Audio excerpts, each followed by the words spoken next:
ويلا بينا نفتح كيس بزياده ونشوف هنكسب فيه ايه. الكيس دوت خفيف جدا، وانا اللي متعمده ان انا انقيه خفيف جدا عشان خاطر نشوف هنكسب. يا ترى هنكسب فلوس ولا لا، لان بيقولوا الفلوس في الكيس الخفيف.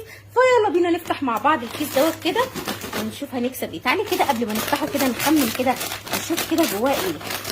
اهي انا ماسكاها بايديا، ماسكه الهديه بايديا. يا ترى ايه الهديه دي؟ تعالي كده نسمي الله ونفتح مع بعض. عربيه. وانت يا موكا بتقولي ايه؟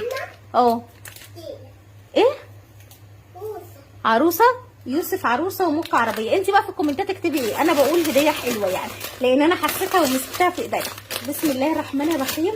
يا ترى حظنا ايه المره دي؟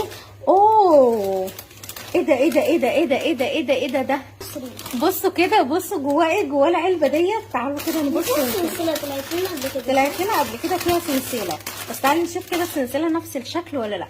بصوا كده نفس الشكل. بسم الله الرحمن الرحيم. الحقوا فيها ايه؟ فيها فلوس كمان، فيها 20 جنيه وفيها ايه دي بقى؟ سلسله. يا ترى السلسله دي ذهب ولا لا؟ اكيد صيني يعني، مش معقوله يكون حاطين سلسله ذهب يعني. سلسله و20 جنيه.